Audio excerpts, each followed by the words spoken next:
Good evening. Another day for me, morning for you, evening.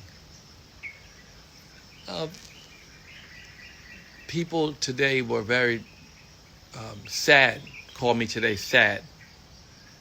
And I reminded them, as I often do, about count your blessings.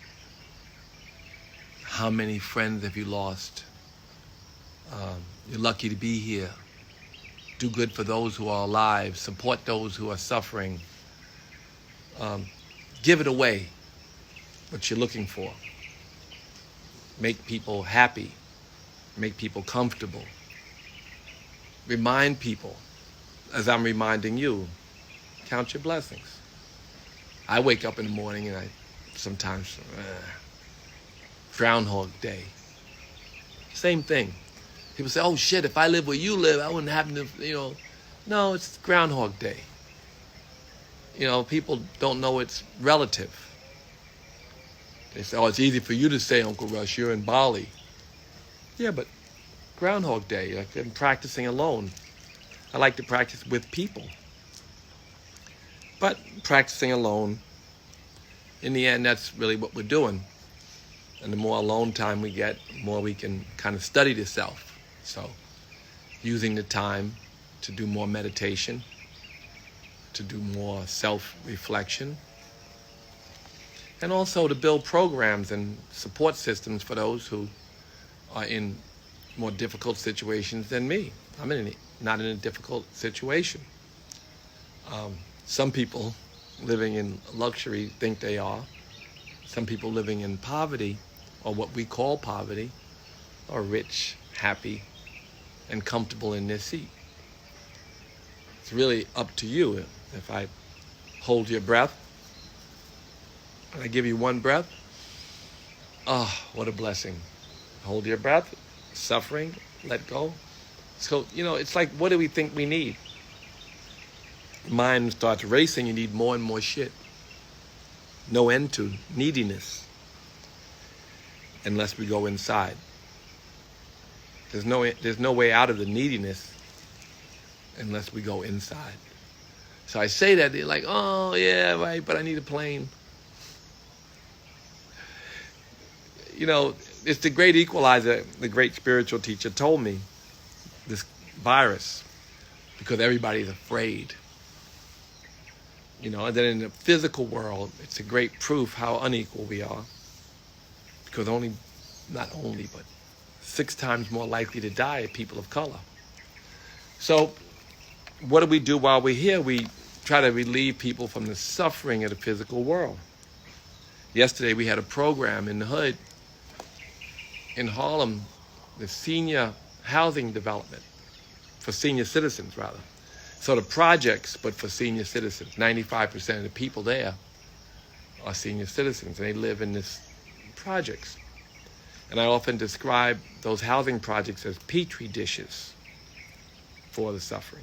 Petri dishes, where they're growing bacteria, growing. And the virus on a metal door in an elevator in the projects, it sits there for days on end. And they don't have the right support systems in the projects. Black people are dying at such an enormous rate. And everybody else is like, my friend was sick. Did you know anybody who died? No, you know someone who died?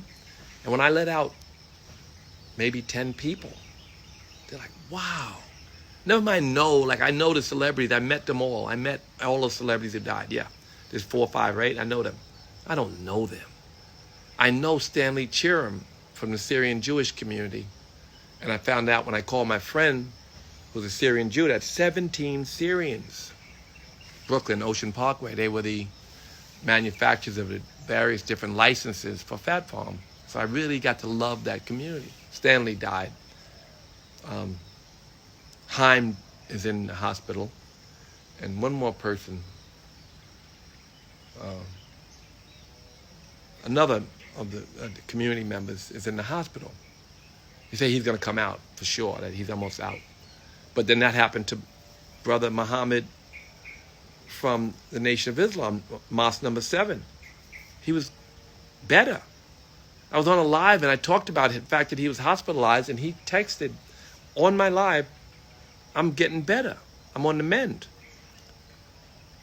So Brother Kevin Muhammad, the preacher from Mosque number 7, died.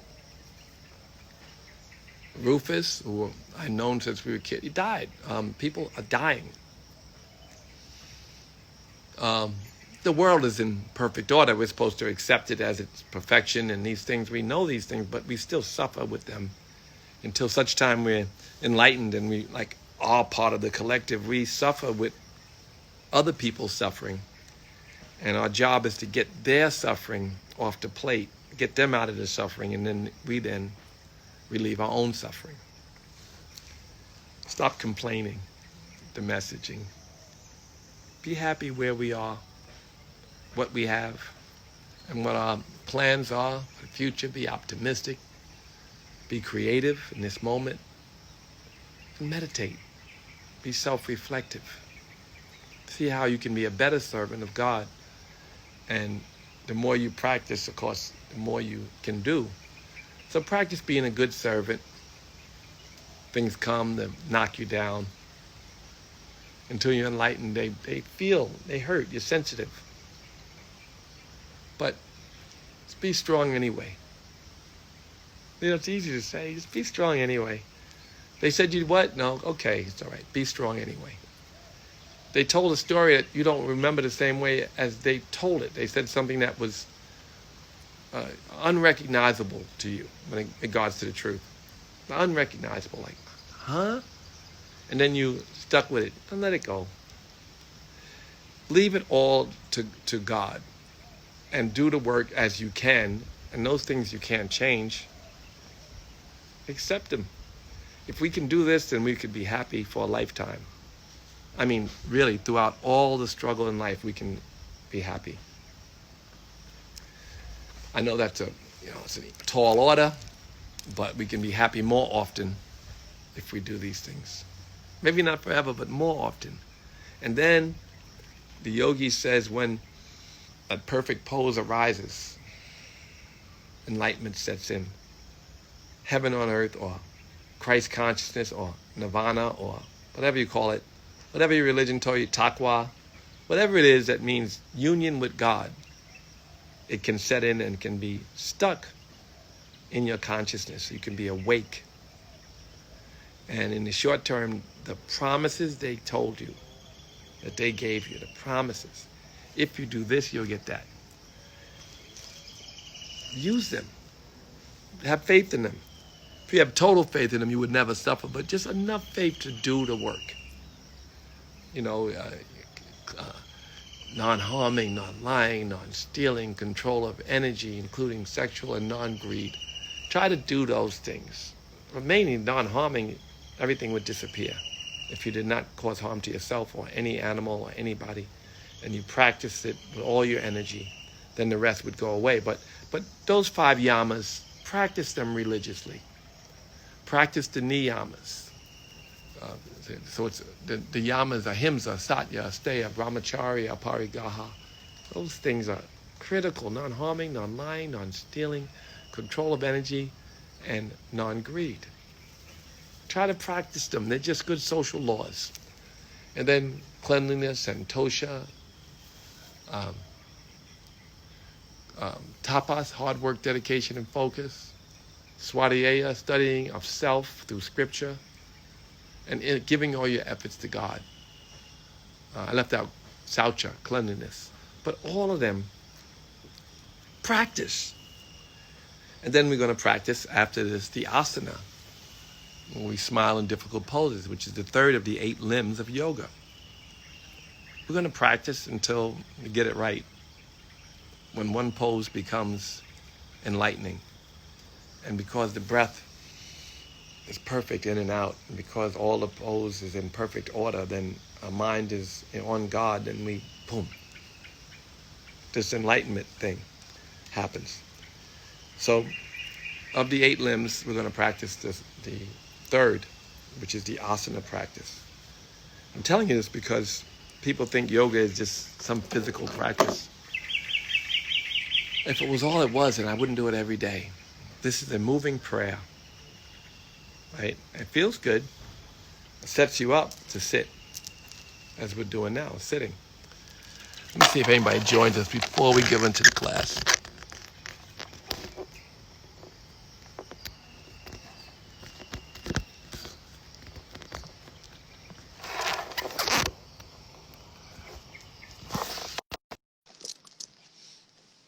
Too late. Let's see who this is. And if Eric's still there, I'll get him next.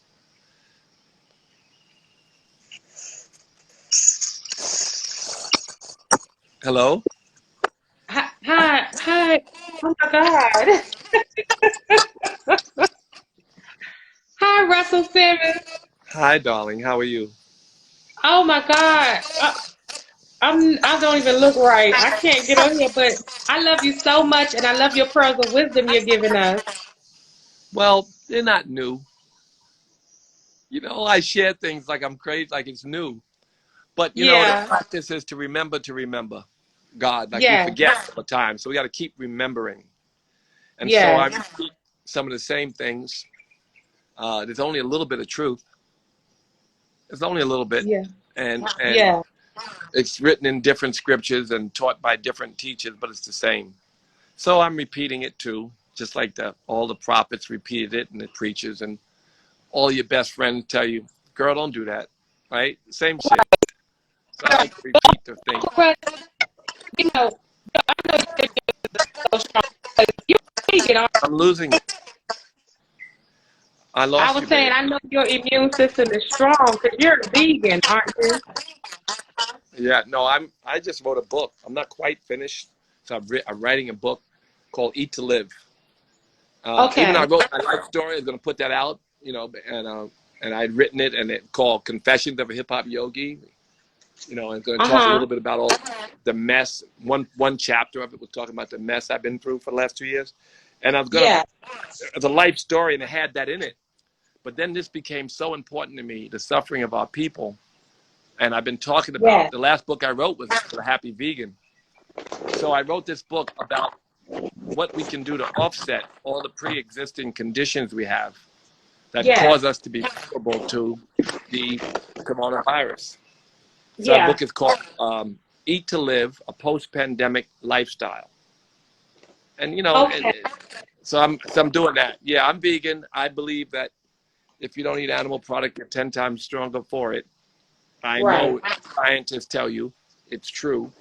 And a plant-based diet is what we need to move to, not only for us to survive, for the plant to survive, and for our karmic survival as well. I mean, we need to shift from the abuse of animals. It's the cause of Yeah. not this virus, but it's the cause of all the last pandemics we've had. And, you know, we can get past it. I mean, it's easy. Just stop eating Yeah. animals. So we Oh, have to, you know, I fully I eat chicken. what's that? I eat chicken. Uh, well, without judging you, I'll tell you that the chicken is just as bad as the beef. That you should look it up. All the new information. I eat chicken, Uncle Russ, and I eat a lot of vegetables. But I want to be a vegetarian, but it's just hard to. I'm thinking the vegetables won't fill me up. I think that you got to let go of the chicken Yeah. because it's the cholesterol, the heart disease. Black women have Yeah. twice as much likelihood to have heart disease as their white counterparts. I think we have to let it go. And the abuse of chickens in the way that we do them, if you've ever seen, Right. it's a Yeah. karmic disaster, the suffering, and it doesn't do anything but destroy the planet and kill us. So I agree, Uncle Russ. So I'm just praying that you will let go of it, but you will when time comes. But just I know want. what's right, and then I you can love move to. vegetables. Well, then, you know how dope. I had some like Cajun cabbage and some buffalo cauliflower wings last night. Just cauliflower, but with the buffalo sauce on it. And then I had lentil soup. So my dinner was hearty, it was spicy, it was, we do a lot of curry vegetables here. Yeah. So ethnic, it's like black shit, like all food, but it's just no animals. Yeah. I You can love do it. cauliflower. I do. It's such an honor to talk to you. Well, it's my pleasure meeting you. Tell me your name. I'm Keisha. All right, Keisha, it's a pleasure. Thank you so much. Thank you. I'm trying to remember your name. Go vegan, Keisha. Okay. I need to get your book. Well, the one you can get now is Happy Vegan, but the new one is going to be very soon. So I would wait for Okay. the new, because the new one speaks specifically, guys.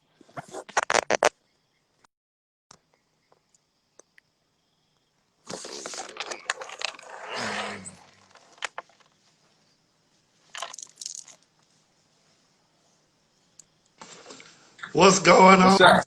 on, sir? What are you doing? Right? Oh, I am trying to hibernate and relax a little bit. Yep. I'm definitely. How are things with you there? Well, he's pretty good. There's this whole there's a story written by a priest who happened to be a doctor, a high priest here, about how sick they were in December and January. It's very optimistic in that it says it ran through them.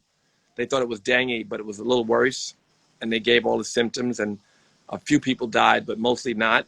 And they have good immune systems here, and they said they went through it, and they think that they don't have, but 100 total cases, and it hasn't grown or anything, and the new ones of the 100 came off a ship and went right into quarantine. So of millions of people that are here, it's not a lot. So it's for that, it's okay. I still self isolate. A lot of my friends who live here don't, really do much self isolation. But because I lost so many friends in America, man, I lost like, I'd say almost probably 10, if not more, friends, people who I knew well. I lost one here in Thailand, or not here, but in Asia. And I lost, some in Syrian Jewish community who I knew, but really the black community, really in the hood, right there in the projects, people are dying at a rate of 6 times our white counterparts. You know that. So we got to take care of Yeah. ourselves. Now, let me ask this, just your opinion. Twofold. One, do you feel like the loss has been because just not eating healthy or not eating right or hard-headedness? Well, kind of same. We got to stop eating animals. They say, it's our culture. No. Our culture is the brilliance that made pig feet taste good, not the pig feet. Mm-hmm. We can make cauliflower taste good. If we can make pig feet taste good, believe me, we can make eggplant taste good. We can make a lentil loaf taste better than a meat loaf. We can do it. We do it already. We can make a lasagna with cashew nut cheese and with Beyond Meat if we can, or we can use lentils instead of Beyond Meat. We can make anything taste good, because that's what we did when the slave owners gave us pig feet. We made it taste good. Yeah. It's So about what we choose to do with what we have. that's right. And we should be living a plant-based, especially now. And you can see how a plant-based diet will reverse the problems and the pre-existing health conditions of people in our community. Yeah. Now, answer this for me. How long have you been plant-based? 20 years. 20 years. So I know this was a long time ago when you first started. Did you gradually transition, or was it I an did. I was abrupt? vegetarian first, and then I just let go of the little bit of dairy I was eating. It wasn't hard to go from vegetarian to vegan. It's not hard now because you have so many places to eat. Where are you? Louisiana. You got. I bet you got a soul food vegetarian place somewhere. Yeah, we do. Yeah, we do. Hey, let me see if you remember me. Remember when we had a conference and I gave you a book called Stitches? Stitches? Stitches. No. How long ago was that? Uh, this was a year and a half ago. It was in November. It was with um, what was the name of it? No, it was a conference that was there in Bali that you came and spoke at it. Oh, yes, I remember the conference. It was called Tunche. Nope, not that one. Crap, what was the name of that conference? Let Oh, me I find know it. the big one. I remember you very well now. Yeah, the big by Mind Valley. Mind Valley. Yes. Yes, you and your wife. Yeah. Of course. Yeah. Yeah. We came and we hung out with you by the pool. That's right. I Uh, remember. And I did remember you get your a book. chance to Of take a look course at the I book? remember. Yes. Small world. Yeah. Look, I was curious of what you thought about it, and I meant to reach out to you once before and got caught up doing some other stuff. Well, let me, you know what? Send me some information again. And I think, and I remember the book, and I don't remember reading it, all of it or any of it really. I took the book with me. I have the book here somewhere. I have all my books here. I can look for it. Yeah. Brother, it's good Okay. to see you again. Yeah, I do remember. I Oh, enjoyed meeting you and your wife. And did she have yeah. a girlfriend or something too, or something that was like three of y'all? No, there was somebody that just we met there, and she just wanted to hang out with us. Right, We still exactly. keep in touch with her to this day. They kind of like gravitated to us. You know how that go. Well, that's cool. It's a pleasure to see you, brother. Same here. Look, good talking to you. And Nice seeing I'll you. inbox you that information. All right, peace. Wow, the world is small.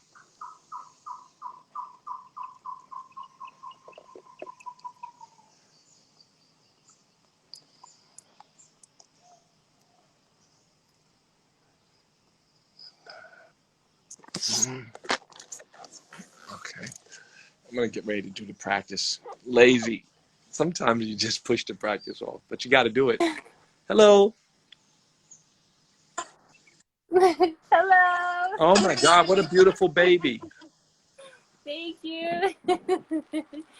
This is Ivy. She's been watching you this whole time. She's a huge fan. She doesn't know any better. Say hi, Karash. How are you? What's going on today? I'm doing well. I'm having a beautiful day. Well, it's evening now. It was a lot of thunderstorms earlier here. We're here in New York City right now, so we're dealing with the Oh, pandemic.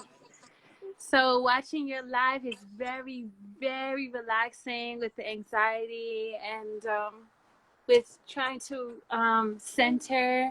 There's all of this fear going on, and so today I just basically did a lot of stretching, and as you can see, I'm playing with her all over the place. So the room is for her, and yeah, just singing all day is what I do. I sing, so I've just been singing to her. Yeah, Mama. Okay. well, it's a real pleasure meeting you. Pleasure meeting you I'm gonna do too. yoga now. I'm gonna do the asana. You know, you're lazy. You say I came to do it. I thought I'd sit. So I sat. It's time to me to get up and actually do the work. It's a pleasure. Nice to meet you, Angel. Thank you so much. God bless you, and thank you for all of what that you're doing. We're gonna continue watching your asanas. Pleasure. Thank you. Thank you.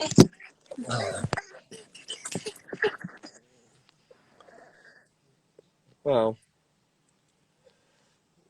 um, Charles X, I'll get to you. Um, let's see the speaker, writer, humanitarian.